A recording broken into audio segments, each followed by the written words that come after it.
સુરતમાં power grid વીજ company સામે ખેડૂતોએ બતાવ્યો પાવર. સુરતમાં પાવર ગ્રીડ વીજ કંપનીએ ખેડૂતોના ખેતરમાં આડેધડ વીજ ટાવર ખડકી દેવામાં આવતા ખેડૂતોમાં વિરોધ ફાટી નીકળ્યો છે. પાવર ગ્રીડ વીજ કંપની સામે ખેડૂતો એકત્ર થઈને પોતાનો પાવર બતાવ્યો. સુરતમાં પાવર ગ્રીડ વીજ કંપની સામે ખેડૂતો એકત્ર થઈ વિરોધ પ્રદર્શન કર્યું. કંપની દ્વારા જબરજસ્તી ખેતરમાં વીજ ટાવર ઉભા કરાયાના આરોપ સાથે ખેડૂતોએ હલ્લાબોલ કર્યો. ખેતરમાં ફળદ્રુપ જમીનમાં વીજ ટાવરને લઈ ખેડૂતોમાં રોષ છે. ખેડૂતો દ્વારા કંપની સામે 10 જેટલી શરતો મૂકવામાં આવી. જમીન સંપાદન કાયદા પ્રમાણે વળતર ન અપાતું હોવાનો ખેડૂતોનો આરોપ છે. બારડોલીના મોટા ગામમાં પાવર ગ્રીડ કંપનીને નો એન્ટ્રીના બોર્ડ લગાવ્યા છે. સુરત જિલ્લામાં અનેક ગામના ખેડૂતો કંપની સામે વિરોધ નોંધાવી રહ્યા છે. નર્મદામાં કોંગ્રેસ ધારાસભ્ય અમિત ચાવડાએ ખોલ્યો જનમંચ, પ્રશ્નોનો થયો વરસાદ. કોંગ્રેસના ધારાસભ્ય અને વિરોધ પક્ષના નેતા અમિત ચાવડા જનમંચ કાર્યક્રમ હેઠળ સ્થાનિક પ્રશ્નોના નિરાકરણ લાવવા અને વિધાનસભામાં પ્રશ્નો રજૂ કરશે. ત્યારે આ જનમંચ કાર્યક્રમ લઈને નર્મદા જિલ્લાના ગરુડેશ્વર ખાતે આવ્યા હતા. મહાકાળી એન્કલાવ ખાતે આયોજન કરવામાં આવ્યું હતું, જેમાં મોટી સંખ્યામાં જિલ્લાના વિવિધ તાલુકાઓમાંથી કાર્યકરો હાજર રહ્યા. સમગ્ર આયોજન કેવડિયા કોંગ્રેસના આગેવાન રણજીત તડવીએ કર્યું હતું. પોતાના વિસ્તારમાં પ્રશ્નોની રજૂઆત કરી હતી. નર્મદા જિલ્લામાં 800થી વધુ પ્રશ્નો આવ્યા, જેમાં સ્ટેચ્યુ ઓફ યુનિટીમાં ગયેલી જમીનો, રોજગારી, સ્થાનિક લોકોનું શોષણ, સ્થાનિક લોકોની રિક્ષાઓ બંધ કરવી, 2 યુવાનોની હત્યા, રોડ રસ્તા ખરાબ સહિત કેનાલોની સમસ્યા લોકોએ રજૂઆત કરી હતી. જેને અમિત ચાવડાએ શાંતિપૂર્વક સાંભળી લેખિત રજૂઆતો પણ લીધી અને જેને સરકારમાં રજૂઆત કરવાની ખાતરી આપી. નારોલ વિશાલા હાઈવે 10 મહિનાથી બંધ થતા વાહન ચાલકોને ભારે હાલાકી. ધારાસભ્ય અમિત ઠાકરે લીધી મુલાકાત. અમદાવાદના જુહાપુરાથી પિરાણાવાડા માર્ગ તરફ જતા વાહન ચાલકો 10 માસથી કંટાળી ગયા છે. વિશાલાથી પિરાણા તરફ જવાના રસ્તા પર આવેલા શાસ્ત્રી બ્રિજ સમારકામ ચાલી રહ્યું છે અને આ બ્રિજનું સમારકામ ગોકળ ગતિએ ચાલતા 10 મહિના પણ વીતી જતા બ્રિજનું કામ હજી સુધી પૂર્ણ થયું નથી, જેથી જુહાપુરાથી પિરાણા તરફ જતા અને પિરાણા બાજુથી જુહાપુરા તરફ આવતા વાહન ચાલકો રીતસરના હવે કંટાળી ગયા છે. વાહનની અવરજવર માટે બ્રિજ સંપૂર્ણ બંધ કરાતા પીક અવર્સમાં તો લાઈનો લાગે છે. કલાકો સુધી બ્રિજ ઉપર વાહનોના થપ્પા લાગે છે. અમદાવાદ શહેરના વિશાલા બ્રિજ ઉપર થતા ટ્રાફિક જામથી લોકો પરેશાન થયા છે. ફેબ્રુઆરીમાં સમારકામ પૂર્ણ કરવાનું હતું, જે હજી સુધી થયું નથી, જેને લઈને વેજલપુરના ધારાસભ્ય અમિત ઠાકરે વિશાલા બ્રિજની મુલાકાત કરી હતી. અધિકારીઓ પણ સાથે રહ્યા હતા અને તેમણે ખાતરી આપી છે કે દિવાળી સુધીમાં આ બ્રિજનું સમારકામ થઈ જશે. જનતાને મારી નાખશે આ મોંઘવારી. તેલ બાદ શાકભાજીના ભાવ પણ સળગી ગયા. મધ્યમ વર્ગ અને ગરીબોને આ મોંઘવારી મારી નાખશે. ખાદ્ય તેલના ભાવ જનતાનું તેલ કાઢી રહ્યા છે. તેની સાથે હવે લીલા શાકભાજીના ભાવ પણ રોકેટ બન્યા છે. રાજ્યમાં મોટાભાગના શાકભાજીના ભાવ આસમાને પહોંચી ગયા છે. ગરીબોની થાળીમાંથી લીલા શાકભાજી ગાયબ થઈ ગયા છે. રાજ્યમાં ભારે વરસાદ બાદ શાકભાજીના ભાવમાં ધરખમ વધારો થયો છે. અમદાવાદ શહેરમાં શાકભાજીમાં ભાવ વધારાથી લોકોના બજેટ પર સૌથી મોટી અસર જોવા મળી રહી છે. શાકભાજી ખરીદી પર મફતમાં મળતી કોથમીરના ભાવ 400 રૂપિયા પ્રતિ કિલો બોલાઈ રહ્યા છે, જ્યારે લસણના ભાવ 400 થી 600 રૂપિયા પ્રતિ કિલો પહોંચી ગયા છે. તો કારેલા, કોબી, દૂધી, રીંગણા, ભીંડી સહિતના શાકભાજીના ભાવ 80 રૂપિયાને પાર પહોંચી ગયા છે. તો ગુવારના 160 રૂપિયા કિલો મળે છે. ટીંડોળા 150 રૂપિયા, ચોળી 200 રૂપિયા, પાપડી 180 રૂપિયા, આદુ 270 રૂપિયા કિલો, લીંબુનો ભાવ 340 રૂપિયા કિલો, બટાકા 50 રૂપિયા કિલો મળે છે. શાકભાજીના ભાવ એટલા વધ્યા કે 500 રૂપિયામાં તો માંડ 3-4 શાક આવે છે. ગરીબોને 500 રૂપિયા કમાતા એક દિવસ થાય છે, જ્યારે આ શાક માર્કેટમાં 500 રૂપિયા 3 મિનિટમાં વપરાઈ જાય છે, જેથી ગૃહિણીઓનું બજેટ વેરવિખેર થઈ ગયું છે. ગુજરાતની જનતા પર વધુ એક મોંઘવારીનો માર. ખાદ્ય તેલના ભાવમાં પણ ફરી તોતિંગ ઉછાળો. તહેવારોની સિઝન નજીક આવતા ખાદ્ય તેલના ભાવમાં ફરી એકવાર વધારો થયો છે. કપાસિયા તેલના ભાવમાં પ્રતિ ડબ્બે 60 રૂપિયાનો વધારો થયો છે. બીજી તરફ સિંગ તેલના ભાવમાં છેલ્લા 2 દિવસમાં 60 રૂપિયાનો ઘટાડો થયો છે. કેન્દ્ર સરકારે આયાતી ખાદ્ય તેલની ઇમ્પોર્ટ ડ્યુટીમાં વધારો કરતા સિંગ તેલ સિવાયના તમામ ખાદ્ય તેલમાં છેલ્લા 15 દિવસમાં 300 રૂપિયાથી વધુનો વધારો થયો. કપાસિયા, સોયાબીન, મકાઈ, સનફ્લાવર સહિતના તેલના ભાવે ડબ્બે 300 થી 400 રૂપિયાનો વધારો થયો. કપાસિયા તેલનો ડબ્બો 1 મહિના પૂર્વે જ 1600 થી 1650 રૂપિયા સુધી મળતો હતો. તેનો હાલ ભાવ 2050 થી 2100 રૂપિયા સુધી થઈ ગયો છે. પામ તેલ જે 15 દિવસ પૂર્વે 1500 થી 1550 સુધીમાં મળતું, તેનો હાલ ભાવ 1980 થી 2050 સુધી પહોંચ્યો છે. સોયાબીન તેલનો ભાવ હાલમાં પણ રૂપિયા 2000 સુધી પહોંચી ગયો છે, જ્યારે કે મકાઈના તેલનો ભાવ 1800 થી 1900 રૂપિયા સુધીની વચ્ચે છે. જ્યારે કે સનફ્લાવર તેલનો ભાવ 1850 થી લઈ 1950 રૂપિયા સુધીમાં મળી રહ્યા છે. ત્યારે ખાદ્ય તેલોમાં આગ ઝરતી તેજી દિવાળી સુધી યથાવત રહેશે તેવું વેપારીઓનું માનવું છે. બીજું કારણ એ પણ છે કે રાજ્યમાં આ વર્ષે કપાસનું ઓછું વાવેતર થતાં ઉત્પાદનમાં ઘટાડો થાય તેવી શક્યતા છે. બીજી તરફ કપાસના પાકમાં ગુલાબી ઈયળનો રોગ આવી જતા ઉતારો પણ ઓછો છે. આ જ કારણોથી કપાસિયા અને તેલીબિયાના ભાવ વધ્યા છે. રંગ છે રાજકોટનો. રાજકોટની સિટી બસમાં બેઠું બાઇક. સિટી બસમાં તમે માણસોને મુસાફરી કરતા જોયા હશે, સિટી બસમાં બહુ બધો સામાન લઈને લોકોને જોયા હશે, પરંતુ રાજકોટમાં તો હદ થઈ ગઈ. રાજકોટના લોકોને રંગ છે. રાજકોટમાં એક મહાશયે પોતાના બાળકને સિટી બસમાં સવારી કરાવી. રાજકોટ સિટી બસમાં ઇતિહાસ રચાઈ ગયો. રાજકોટમાં વાયરલ થયેલા આ વિડીયોએ હાલ ભારે કુતૂહલ પેદા કર્યું. આમ તો રાજકોટમાં ફરતી સિટી બસમાં લોકોની અવરજવર રહેતી હોય છે, પણ એક સ્થળે બસમાંથી પ્રવાસીને બદલે બાઇક ઉતરતું જોવા મળ્યું. સિટી બસમાંથી 4 શખ્સો બાઇક ઉતારતા નજરે પડી રહ્યા છે. રાજકોટ શહેરના ત્રિકોણબાગથી શાપર સુધી સિટી બસમાં બાઇક ચડાવાયું હતું અને ગોંડલ ચોકડી પાસે બસમાંથી આ બાઇક ઉતારાયું હતું. જો કે બાઇક કોનું હતું, સિટી બસમાં બાઇક કેવી રીતે પહોંચ્યું, આ તમામ સવાલો હજુ વણ ઉકેલ્યા છે. રાજકોટ મહાનગરપાલિકાની ગટરમાં ફસાયું યુવાનનું બાઇક. રાજકોટ મહાનગરપાલિકાની એક બાદ એક ઘોર બેદરકારી સામે આવી રહી છે. શહેરમાં ઠેક ઠેકાણે ગટરના ઢાંકણા ખુલ્લા મૂકી દીધા છે. હવે આ ખુલ્લી ગટરમાં જનતા પડી રહી છે. તંત્રના પાપનો ભોગ નિર્દોષ લોકો બની રહ્યા છે, ત્યારે રાજકોટ મહાનગરપાલિકાની ઘોર બેદરકારી છતી થઈ. જાહેર રોડ પર ગટરનું ઢાંકણું ખુલ્લું હોવાથી એક વ્યક્તિનું વાહન ફસાયું હતું. ભૂગર્ભ ગટરનું ઢાંકણું ખુલ્લું હોવા છતાં બેરિકેડ મૂકવામાં આવ્યા નહોતા. સમગ્ર ઘટનાનો વિડીયો વાયરલ થયો છે. થોડા દિવસ પહેલા પણ આવી ઘટનામાં એક વ્યક્તિએ જીવ ગુમાવ્યો હતો, છતાં પણ તંત્રના પેટનું પાણી હલતું નથી. 6 દિવસે સુરતની અંજની ઇન્ડસ્ટ્રીઝ ધમધમી રહી છે. ઓડિશાના કારીગરો કામે લાગ્યા.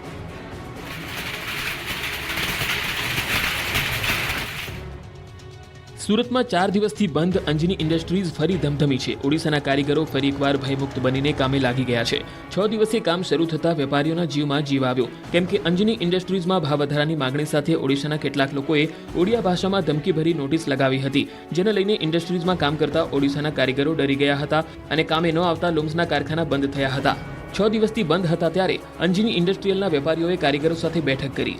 લૂમ્સ માસ્ટરોને સમજણ આપવા મીટિંગ મળી. આ બેઠકમાં લૂમ્સ માસ્ટરો ઉપસ્થિત રહ્યા. તેમને સમજાવી કામે આવવા અપીલ કરી હતી. પોલીસ પણ પેટ્રોલિંગ કરી રહી છે તેવું સમજાવવામાં આવ્યું. ત્યારે ફરી અંજની ઇન્ડસ્ટ્રીયલમાં કામકાજ શરૂ થયું. હાલ 800 જેટલા યુનિટમાં 50,000 કર્મચારીઓ કામ કરી રહ્યા છે અને પ્રતિ દિવસ 30 લાખ મીટર કાપડ બને છે. છેલ્લા 6 દિવસથી કામકાજ બંધ રહેતા કર્મચારીઓને 3.5 કરોડથી વધુ પગારનું નુકસાન થયું. સુરત કાપડની ઓફિસમાં ફરજીનું મિની કારખાનું પકડાયું. 1 લાખથી વધુની ફેક કરન્સી સાથે 3 પકડાયા. સુરતમાંથી વધુ એક ફરજી વેબ સિરીઝની જેમ નકલી નોટ છાપવાનું મિની કારખાનું ઝડપી પાડવામાં આવ્યું. સુરત શહેર એસઓજી દ્વારા સરથાણાના યોગી ચોક વિસ્તારમાં આવેલા એપલ સ્ક્વેર કોમ્પ્લેક્સમાં કાપડ ઓનલાઈન વેચાણની ઓફિસમાં નકલી નોટ બનાવવામાં આવતી હોવાનો પર્દાફાશ કર્યો. એસઓજી પોલીસે ઓનલાઈન કાપડ વેચાણની ઓફિસમાંથી રાહુલ, ભાવેશ અને પવનને પકડી પાડ્યા હતા.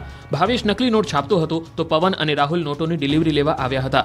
એસઓજીએ સ્થળ પરથી 1 લાખની fake currency, computer, printer, mobile વગેરે મળી 2 લાખથી વધુનો મુદ્દામાલ કબજે લીધો હતો.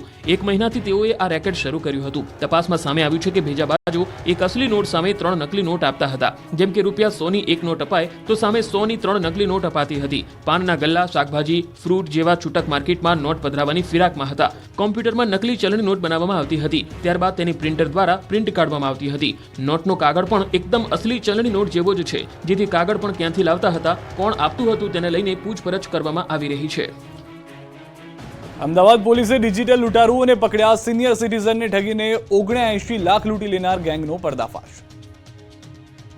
સીબીઆઈ, મુંબઈ પોલીસ કે પછી એવી જ કોઈ સુરક્ષા એજન્સીઓનું નામ આપીને જો તમને કોઈ વ્યક્તિનો કોલ આવે અને રૂપિયાની માંગણી કરે, તમને કહે કે તમને અરેસ્ટ કરવામાં આવ્યા છે, તો તમે ગભરાશો નહીં, રકમ આપશો નહીં. તમે પોલીસની મદદ લઈ શકો છો. નિર્દોષ નાગરિકોને લૂંટતા લૂંટારુઓ પકડાયા છે. એક સિનિયર સિટીઝનને ઠગી લેનારી ડિજિટલ ગેંગને અમદાવાદ સાયબર ક્રાઇમ સેલ દ્વારા ઝડપી પાડવામાં આવી છે. અમદાવાદ સાયબર ક્રાઇમ સેલ દ્વારા સુરત અને સુરેન્દ્રનગરમાંથી 5 ડિજિટલ લૂંટારા ઝડપી પાડવામાં આવ્યા. આ 5 સાગરીતોના આકાઓ દુબઈ કે ચીનમાં બેઠેલા છે. દુબઈ કે અન્ય સ્થળોએ બેસી લોકોને સીબીઆઈ, મુંબઈ પોલીસ કે અન્ય કોઈ પણ સુરક્ષા એજન્સીના અધિકારીના નામે કોલ કરે, ડરાવે, ધમકાવે અને પછી તેઓને ડિજિટલ એરેસ્ટ કરી જ્યાં હોય ત્યાં જ તે જ સ્થિતિમાં રહેવા માટે સૂચના આપવામાં આવે છે. અને જો મામલો પતાવવો હોય તો પછી લાખો રૂપિયાની રકમ માંગવામાં આવે. અમદાવાદના એક સિનિયર સિટીઝન સાથે આવી જ રીતે ₹79 લાખથી વધુની રકમ જુદા જુદા 5 બેંક એકાઉન્ટમાં ટ્રાન્સફર કરાવી લીધી. આ સિનિયર સિટીઝનને જ્યારે ખબર પડી કે તેઓ ઠગાયા છે તો તેઓએ અમદાવાદ સાયબર ક્રાઇમ સેલમાં ફરિયાદ નોંધાવી, જે બાદ તપાસનો ધમધમાટ શરૂ થયો. સાયબર ક્રાઇમ સેલની ટીમે 5 બેંક એકાઉન્ટની ડિટેલ મેળવી તો સુરેન્દ્રનગર અને સુરતનું કનેક્શન ખુલ્યું અને ઓનલાઈન ડિજિટલ લૂંટારુઓનો ઓફલાઈન અડ્ડો નીકળ્યો સુરતના સરથાણામાં. અમદાવાદ સાયબર ક્રાઇમ સેલ દ્વારા સુરતના સરથાણામાં 2 સ્થળોએ સર્ચ ઓપરેશન કર્યું તો મળી આવ્યા 700થી વધુ એક્ટિવેટ સિમ કાર્ડ, દુબઈના કાર્ડ, ચેકબુક, પાસબુક, રોકડ રકમ અને ઘણું બધું. સુરતમાં ટ્રેન ઉથલાવવાના પ્રયાસ મામલે તપાસ તેજ. સુરતમાં અજાણ્યા શખ્સોએ આખી ટ્રેન ઉથલાવી પાડવાના કારસ્તાનમાં તપાસનો ધમધમાટ શરૂ થઈ ગયો છે. સુરતના ઓલપાડના કિમ સ્ટેશન નજીક ટ્રેન ઉથલાવવાનો પ્રયાસ કરાયો હતો. અજાણ્યા શખ્સે ટ્રેન પલટાવવાનો પ્રયાસ કરતા ખળભળાટ મચી ગયો. અજાણ્યા શખ્સે ટ્રેનના ટ્રેક ઉપર ફિશ પ્લેટ ખોલી દીધી હતી. આ ઘટનાની જાણ થતાં જ રેલવે વિભાગમાં દોડધામ શરૂ થઈ ગઈ હતી. જો કે કોઈ પણ પ્રકારનો અકસ્માત સર્જાય તે પહેલા જ અધિકારીઓ તરત જ નિર્ણય લઈને રેલ વ્યવહારને તાત્કાલિક બંધ કરી દીધો હતો. આ ઘટનામાં સંડોવાયેલા અજાણ્યા શખ્સોની શોધખોળ યથાવત છે. ઘટના સ્થળે સુરત એલસીબી, એસઓજી સહિતના 140 પોલીસ જવાનો ખડે પગે છે. આસપાસના વિસ્તારોમાં પોલીસે સર્ચ ઓપરેશન કર્યું છે. એનઆઈએ, ગુજરાતના એટીએસની ટીમે પણ કીમમાં ધામા નાખ્યા છે. બેસ્ટ અને સસ્તી ચણિયાચોળી લેવી હોય તો અમદાવાદના લો ગાર્ડન માર્કેટમાં પહોંચી જજો. ખરીદી માટે પડાપડી જાણો લેટેસ્ટ ટ્રેન્ડ. નવરાત્રિને હવે ગણતરીનો સમય બાકી છે. નવરાત્રી દરમિયાન રાસની રમઝટ બોલાવવા ખેલૈયાઓ તૈયાર છે. મોટી સંખ્યામાં યુવક અને યુવતીઓ નવરાત્રીમાં ટ્રેડિશનલ ડ્રેસ પહેરીને રાસની રમઝટ બોલાવશે. ત્યારે નવરાત્રી માટે કપડાં ખરીદવા બજારમાં લોકોની ભીડ ઉમટી પડી છે. અમદાવાદમાં ચણિયાચોળી માટે સૌથી મોટા બજાર મનાતા લો ગાર્ડનના બજારમાં મોટી સંખ્યામાં લોકો ઘરેણા, કપડાં સહિતની વસ્તુઓ ખરીદવા માટે જતા જોવા મળી રહ્યા છે. નાના બાળકોથી લઈ મોટા લોકો માટે વિવિધ પ્રકારના ટ્રેડિશનલ આઉટફિટ જોવા મળી રહ્યા છે. નાના બાળકો માટે કલરફુલ ધોતી અને કેડિયા, યુવાનો માટે કુર્તા પજામા અને યુવતીઓ માટે ચણિયાચોળી બજારમાં જોવા મળી રહી છે. લો ગાર્ડન બજારમાં 3 થી 8 વર્ષના બાળકોના કપડાં 400 થી લઈને 1000 રૂપિયા સુધીની કિંમતના છે. જ્યારે 8 થી 12 વર્ષના બાળકોના ટ્રેડિશનલ કપડાં 1000 થી 1500 રૂપિયા સુધીના જોવા મળે છે. છોકરાઓ માટે 800 થી લઈને 1500 રૂપિયા સુધીના કુર્તા પજામા, જ્યારે છોકરીઓ માટે 1200 થી 1500 થી માંડી 4000 સુધીની ચણિયાચોળી લો ગાર્ડન બજારમાં જોવા મળી રહી છે. દર વખતે નવરાત્રીના ટ્રેડિશનલ કપડામાં અલગ અલગ પ્રકારના ટ્રેન્ડ જોવા મળતા હોય છે. ત્યારે આ વર્ષે લોકો સિમ્પલ અને વિન્ટેજ ચણિયાચોળી પસંદ કરી રહ્યા છે. જેમાં બ્લાઉઝ અને ચણિયો એકદમ સિમ્પલ હોય અને દુપટ્ટો ભરચક હોય તે પ્રકારની માંગ આ વખતે વધુ જોવા મળી રહી છે. બીજી તરફ પાઘડી અને ટ્રેડિશનલ ટોપીનો ટ્રેન્ડ છે. પાઘડી અને ટ્રેડિશનલ ભરતકામ કરેલી ટોપીઓ પણ જોવા મળી રહી છે, જેની કિંમત 200 થી માંડી 500 સુધીની હોય છે. ટ્રેડિશનલ કપડાં સાથે સાથે લો ગાર્ડન બજારમાં નવરાત્રી માટે ધોતી, ઝબ્બો, મોજડી, છત્રી, પાઘડી, કેડિયા, કમરબંધ અને ટોપી વગેરે મળી રહે છે. જ્યારે બહેનો માટે ચણિયાચોળી, કમરબંધ, બાજુબંધ, પગના અને હાથના પોચા સાથે અલગ અલગ પ્રકારની ઓઢણીમાં વિવિધ ડિઝાઇન પણ જોવા મળી રહી છે. ભરૂચમાં પણ નવરાત્રીને લઈ લોકો ચણિયાચોળીની ખરીદી કરતા જોવા મળ્યા. વેપારીઓનું કહેવું છે કે આ વર્ષે નવરાત્રીને લઈ લોકોમાં ઉત્સાહનો માહોલ છે. 40% ઓછા માર્જિનથી વેપાર કરે છે. આ વખતની સ્ટ્રીટ ચણિયાચોળીએ યુવાધન માટે માર્કેટ જમાવ્યું છે. નવરાત્રી પહેલા અમદાવાદના યુવકે 35,000 ખર્ચીને બનાવી 5 કિલો વજનની પાઘડી. નવલા નોરતાની તૈયારીઓ પૂરજોશમાં ચાલી રહી છે. ત્યારે અમદાવાદમાં આ વખતે અનુજની પાઘડી ધૂમ મચાવવાની છે. આંતરરાષ્ટ્રીય ગરબા ખેલાડી અનુજ મુદલેરિયાએ આ વર્ષે 5 કિલોની પાઘડી તૈયાર કરી છે. આત્મનિર્ભર ભારત થીમ પર તૈયાર થયેલી આ પાઘડી ખાસ છે. આંતરરાષ્ટ્રીય સ્તરે ખ્યાતિ ધરાવનાર અમદાવાદના ખેલૈયા દર વર્ષે અવનવી થીમ પર પાઘડી તૈયાર કરે છે. ત્યારે આ વખતે પણ તેમણે આત્મનિર્ભર ભારતની થીમ પર આકર્ષક પાઘડી અને ગરબાનો પહેરવેશ તૈયાર કર્યો છે. પ્રધાનમંત્રી મોદીને ત્રીજી ટર્મ માટેની શુભેચ્છા. ડાયમંડ બુર્જ સહિતની પ્રતિકૃતિનો ટ્રેડિશનલ પાઘડીમાં સમાવવામાં આવી છે. 35,000ના ખર્ચે અનુજ મુદલિયારે આ પાઘડીને તૈયાર કરી છે, જેનું વજન 5 કિલોગ્રામ છે, જ્યારે તેના પહેરવેશનું વજન 12 કિલોગ્રામ છે. આ પહેલા અનુજ heritage, GST, corona warriors, Sonu Sood અને આઝાદીના 75 વર્ષની થીમ પર પાઘડી બનાવી ચૂક્યા છે. અનુજને તેની પાઘડીના કારણે વર્ષ 2019માં ઇન્ડિયા બુક ઓફ વર્લ્ડમાં પણ સ્થાન મળ્યું હતું. અનુજ છેલ્લા 7 વર્ષથી આ પ્રકારે પાઘડીની જુદી જુદી ટ્રેડિશનલ થીમ સાથે ગરબાના ગ્રાઉન્ડ પર ઉતરે છે. વરસાદની આગાહી છે 25-27ની વચ્ચે, પરંતુ અત્યારે વરસાદ શરૂ થઈ ગયો છે. ગીર સોમનાથમાં વરસાદી માહોલ જોવા મળી રહ્યો છે. ગીર જંગલ વિસ્તારમાં વરસાદી ઝાપટા થયા છે. લાંબા સમય બાદ વરસાદથી વાતાવરણમાં ઠંડક છે. જસાધાર, ચિખલકુબા, વડલી, ધોળાવાડીમાં વરસાદ છે. ઉના શહેર અને ગ્રામ્ય વિસ્તારોમાં વરસાદ શરૂ થયો છે. ગીરના ખેડૂતોને વધુ વરસાદની આશા છે. આગાહી કરવામાં આવી છે હવામાન વિભાગ તરફથી કે 25 થી 27ની વચ્ચે દક્ષિણ ગુજરાતની અંદર સારો એવો વરસાદ જોવા મળશે. પરંતુ ગુજરાતની અંદર જાણે અસર શરૂ થઈ ગઈ હોય, કારણ કે બંગાળની ખાડીમાં જે સિસ્ટમ બની છે તે પહોંચશે ગુજરાત સુધીને ભારે વરસાદની આગાહી કરવામાં આવી છે. પરંતુ ગુજરાતના અલગ અલગ વિસ્તારોમાં હાલમાં વરસાદની શરૂઆત થઈ ગઈ છે. ગીર સોમનાથના ખેડૂતોની પણ વાત કરીએ તો ગીરના ખેડૂતો હજુ પણ વધુ વરસાદની આશાએ છે.